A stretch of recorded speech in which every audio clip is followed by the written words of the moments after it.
जय भोलेनाथ। हर हर महादेव। जय भोलेनाथ। आप सभी शिव भक्तों का स्वागत है। कल हमने शिव पुराण का पहला भाग पढ़ा था और आज दूसरे दिन हम आगे का अध्याय बहुत ही सरल तरीके से श्रद्धा भाव से पढ़ेंगे। शिव पुराण केवल एक कथा नहीं है, बल्कि जीवन का सही मार्ग दिखाने वाला एक दिव्य ज्ञान है। ऐसा माना जाता है कि श्रद्धा से शिव पुराण सुनने और पढ़ने से मन को शांति, भक्ति और भगवान शिव की कृपा प्राप्त होती है। तो आइए भोलेनाथ का स्मरण करें। आज का यह पावन पाठ शुरू करते हैं। ओम नमः शिवाय। ओम नमः शिवाय। जो भी शिव भक्त इस पाठ को सुनता है या अथवा पढ़ता है, उस पर भोलेनाथ हमेशा अपनी कृपा बनाए रखते हैं और भोलेनाथ सबके जीवन में सुख शांति दे। अगर आप भगवान से प्रेम करते हैं तो ओम नमः शिवाय जरूर लिखें। हर हर महादेव। तो चलिए फिर हम आगे का अध्याय शुरू करते हैं। जय भोलेनाथ। जय शिव शंभु। जय महादेव। श्री शिवाय नमस्तुभ्यम। श्री शिवाय नमस्तुभ्यम। श्री शिवाय नमस्तुभ्यम।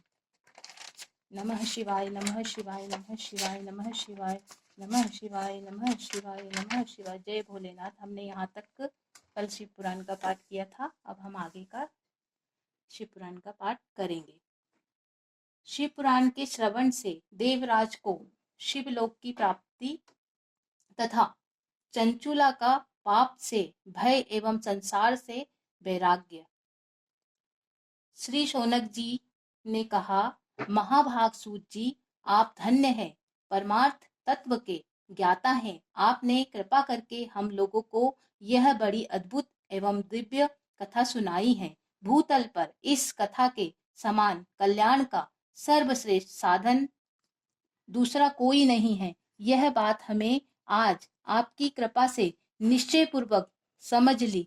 सूत जी कहते हैं, कलयुग में इस कथा द्वारा कौन से पापी शुद्ध होते हैं, उन्हें कृपा पूर्वक बताइए और इस जातक को कृतार्थ कीजिए। सूत जी बोले, मुने, जो मनुष्य पापी, दुराचारी, खल तथा काम क्रोध आदि में निरंतर डूबे रहने वाले हैं और वे इस पुराण को श्रवण पठन से अवश्य ही शुद्ध हो जाते हैं, इसी विषय में जानकर मुनि इस प्राचीन इतिहास का उदाहरण दिया करते हैं, जिसके श्रवण मात्र से पापों का पुण्यतः नाश हो जाता है। पहले की बात है, यही किरातों के नगर में एक ब्राह्मण रहता था, जो ज्ञान में अत्यंत दुर्बल, दरिद्र, रस बेचने वाला तथा वैदिक धर्म से विमुख था। वह स्नान, संध्या आदि कर्मों से भ्रष्ट हो गया था और वैश्य वृत्ति में तत्पर रहता था। उसका नाम था देवराज। वह अपने ऊपर विश्वास करने वाले लोगों को ठगा करता था। उसने ब्राह्मणों, क्षत्रियों, वैश्यों, शूद्रों तथा दूसरों को भी अनेक बहानों से मारकर उनका धन हड़प लिया था, परंतु उस पापी का थोड़ा सा भी धन कभी धर्म के काम में नहीं लगा था। वह वैश्यगामी था तथा सब प्रकार से आचार भ्रष्ट था।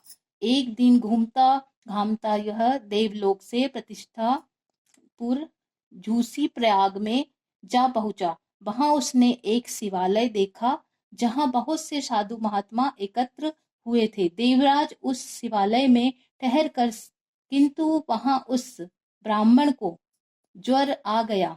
उस ज्वर से उसको बड़ी पीड़ा होने लगी। वहां एक ब्राह्मण देवता शिव पुराण की कथा सुना रहे थे। ज्वर से बड़ा हुआ देवराज ब्राह्मण के मुखारविंद से निकली हुई उस शिव कथा को निरंतर सुनता रहा। एक मास के बाद वह ज्वर से अत्यंत पीड़ित होकर चल बसा।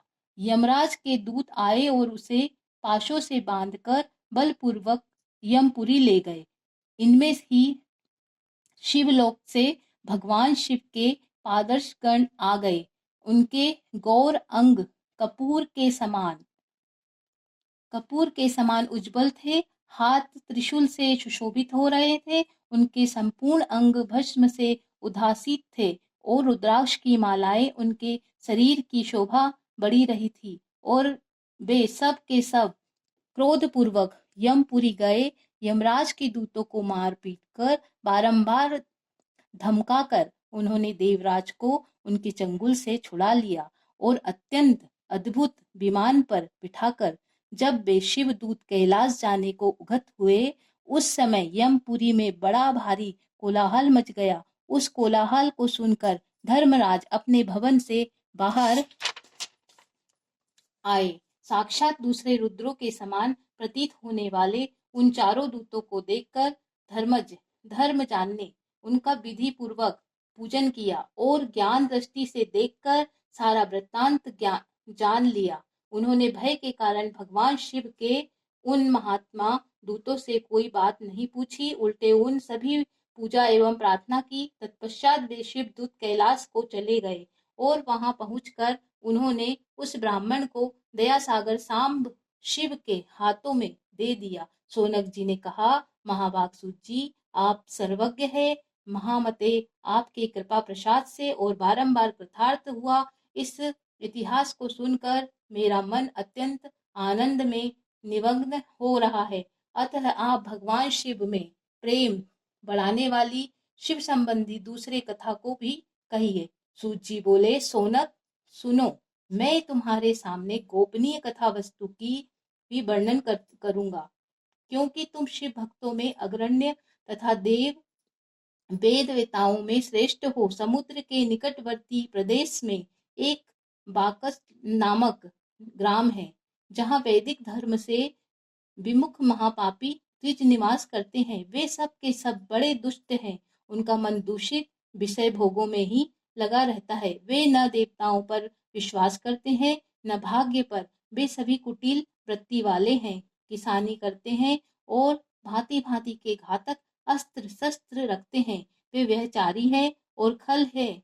ज्ञान, वैराग्य तथा समर्थ का सेवन ही मनुष्य के लिए परम पुरुषार्थ है, इस बात को बिल्कुल नहीं जानते। वे सभी पशु बुद्धि वाले हैं। जहाँ के द्विज ऐसे हो, वहाँ के अन्य वर्णों के विषय में क्या कहा जाए। अन्य वर्णों के लोग ही उन्हीं का भांति कुत्सित विचार रखने वाले, स्वधर्म विमुख एवं खल हैं। वे सदा कुकर्म में लगे रहते हैं और नित्य विषय भोगों में ही डूबे रहते हैं। वहां की सब स्त्रियां भी कुटिल स्वभाव की, स्वेच्छाचारिणी, पापाशक्त, कुशिलित विचार वाली और व्यवहारिणी है। वे सद्व्यवहार और सदाचार से सर्वथा शून्य है। इस प्रकार वहां दुष्टों के ही निवास है। उस बाकल नामक ग्राम में किसी समय एक बिंदु नामधारी ब्राह्मण रहता था। वहां बड़ा अधम था, दुरात्मा और महापापी था। यद्यपि उसकी स्त्री बड़ी ही सुंदरी थी और वह कुमार्ग पर चलता था। उसी पत्नी का नाम चंचुला था। वह सदा उत्तम धर्म के पालन में लगी रहती थी, तो वे उसे छोड़कर वह दुष्ट ब्राह्मण वैश्यगामी में हो गया। इस तरह कुकर्म लगे हुए उस बिंदु के बहुत वर्ष व्यतीत हो गए। उसकी स्त्री चंचुला काम से पीड़ित होने पर भी स्वधर्म नाश के भय से क्लेश में रहकर भी दीर्घ काल तक धर्म भ्रष्ट नहीं हुई, परंतु दुराचारी पति के आचरण से प्रभावित हो आगे चलकर वह स्त्री भी दुराचारिणी हो गई। इस तरह दुराचार में डूबे हुए उन मूढ़ चित्त वाले पति पत्नी का बहुत सा समय व्यर्थ बीत गया। तदंतर शूद्र जातीय वैश्य का पति बना हुआ वह दूषित बुद्धि वाला दुष्ट ब्राह्मण बिंदुग समयानुसार मृत्यु को प्राप्त हो नरक में जा पड़ा। बहुत दिनों तक नरक के दुख भोगकर वह मूढ़ बुद्धि पापी विंध्य पर्वत पर भयंकर पिशाच हुआ। उधर उस दुराचारी पति बिंदुक के मर जाने पर मूढ़ दया चंचुला बहुत समय तक पुत्रों के साथ अपने घर में ही रही। एक दिन देवयोग के किसी पुण्य पर्वत आने पर वह स्त्री भाई बंधु साथ कोकगण क्षेत्र में गई। तीर्थयात्रियों के संग से उसने भी उस समय जाकर किसी तीर्थ के जल से स्नान किया। फिर वह साधारणतः मेला देखने की दृष्टि से बंधुजनों के साथ यत्र तत्र घूमने लगी। घूमती घुमाती किसी देव मंदिर के गई और वहां उसने एक देवज्ञ ब्राह्मण के मुख से भगवान शिव की परम पवित्र एवं मंगलकारिणी उत्तम पौराणिक कथा सुनी। कथावाचक ब्राह्मण कह रहे थे कि जो स्त्रियां पर पुरुषों के साथ व्यभिचार जाती है, उस यमराज के दूत उसकी तपे हुए लोहे के शीघ्र डालते हैं। और पौराणिक ब्रह्मांड के मुख से वह वैराग्य बढ़ाने वाली कथा सुनकर चंचुला भय से व्याकुल हो वहां कांपने लगी। जब कथा समाप्त हुई और सुनने वाले उस लोग वहां के बाहर चले गए, तब वह भयभीत नारी एकांत में शिव पुराण की कथा बाँचने वाले उन ब्राह्मण देवताओं से बोली। चंचुला ने कहा, ब्राह्मण मैं आपके धर्म को नहीं जानती, इसीलिए मेरे द्वारा बड़ा दुराचार हुआ है। स्वामिनी मेरे ऊपर अनुपम कृपा करके आप मेरा उद्धार कीजिए। आज आपके वैराग्य रस से ओतप्रोत इस प्रवचन को सुनकर मुझे बड़ा भय लग रहा है। मैं कांप उठी और मुझे इस संसार से वैराग्य हो गया है। मुझ मूढ़ चित्त वाली पापिनी को धिक्कार है। मैं सर्वथा निंदा के योग्य हूँ, कुत्सित विषयों में फंसी हुई और अपने धर्म से विमुख हो गई हूँ। हाय, न जाने किस किस घोर कष्टदायक दुर्गति में मुझे पड़ना पड़ेगा और बड़ा कौन बुद्धिमान पुरुष कुमार्ग मन लगाने वाला मुझ पापिनी का साथ देगा। मृत्यु काल में उन भयंकर यमदूतों को मैं कैसे देखूंगी, जब मैं बलपूर्वक मेरे गले में फंदे डालकर मुझे बांधेंगे। जब मैं कैसे धीरज धारण कर सकूंगी। नरक में जब मेरे शरीर के टुकड़े टुकड़े किए जाएंगे, उस समय विशेष दुख देखने वाला उस महा यातना को मैं कहाँ कैसे सहूंगी। हाय, मेरी मारी गई, मैं जल गई, मेरे हृदय विदीर्ण हो गई और मैं सब प्रकार से नष्ट हो गई, क्योंकि मैं हर तरह से पाप में डूबी रही हूँ। ब्राह्मण, आप मेरे ही गुरु, आप ही मेरी माता और आप ही पिता हैं। आपकी शरण में आई हूँ। मुझ दीन अबला पर आप ही उद्धार कीजिए, उद्धार कीजिए। सूत जी कहते हैं, सोनक इस प्रकार खेद और वैराग्य युक्त हुई चंचुला ब्राह्मण देवता के दोनों चरणों में गिर पड़ी और उन बुद्धिमान ब्राह्मण ने कृपा पूर्वक उसे उठाया और इस प्रकार कहा। ओम नमः शिवाय, ओम नमः शिवाय, ओम नमः शिवाय, ओम नमः शिवाय, ओम नमः शिवाय, ओम नमः शिवाय। चंचुला प्रार्थना से ब्राह्मण के उसे शिव पुराण सुनना और श्यामानुसार शरीर छोड़कर शिवलोक में जा चंचुला का पार्वती जी की सखी एवं सुखी होना। आज के शिव पुराण पाठ में बस इतना ही। भोलेनाथ की कृपा आप सभी पर बनी रहे। अगर यह पाठ आपको अच्छा लगा तो आप जुड़े रहिए। अगर आपको ये पाठ अच्छा लगा है तो प्लीज जुड़े रहिए और अगले भाग के लिए अपने घर परिवार में सुख शांति और भक्ति बनी रहे। महादेव से यही प्रार्थना है। हर हर महादेव। ओम नमः शिवाय, ओम नमः शिवाय, ओम नमः शिवाय, ओम नमः शिवाय।